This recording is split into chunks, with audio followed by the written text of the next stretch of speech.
Police and property owners are coming up with a plan to calm the violence after a massive brawl broke out outside the Castleton Square Mall. Dozens of teenagers squared off, throwing punches and kicks in an all-out brawl. It took dozens of officers to stop it, and they made only 2 arrests. Good evening, I'm John Stair. And I'm Andrea Moorhead. Now, this is not the first time for teenage fights getting out of control there at the mall. Eyewitness News reporter Jeremy Brilliant joins us live tonight with what's being done to keep the area safe. Jeremy?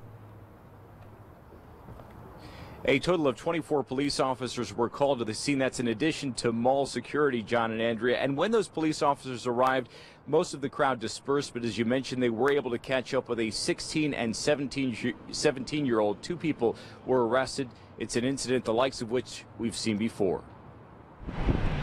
The parking lot at Castleton Square Mall was calm Monday afternoon, but that was not the case Saturday night.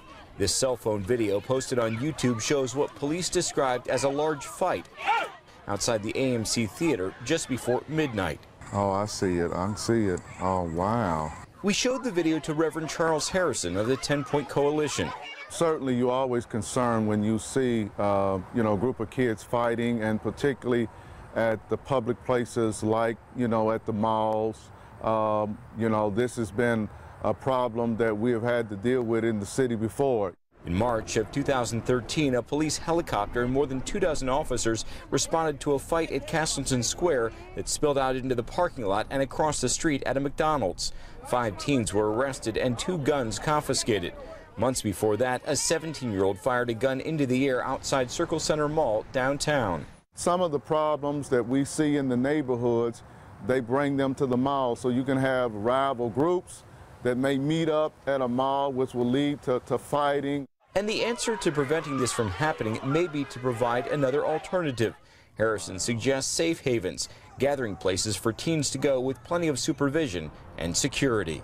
If we don't do that, I think you're going to continue to see these kids gather at the downtown mall and at Castleton Mall because they're just looking for some place to hang out. And the idea of safe havens has been brought up in the past. Harrison said they are especially needed on Saturday nights and needed in several different locations around town. This incident also brings up the role of parental responsibility, and John and Andrea will talk more about that coming up at 6. All right, Jeremy, thank you. We appreciate it. And the kids, if they were involved in the brawl, were between 15 and 17 years old. They were not violating curfew. Now, in Marion County, kids that age can be out until 1 a.m. On weekdays, it's 11 p.m. If they're younger than 15, the curfew is 11 p.m. all week long. The only exception is if the child is taking part in church or school activities or even a job, or if they're with a parent or guardian.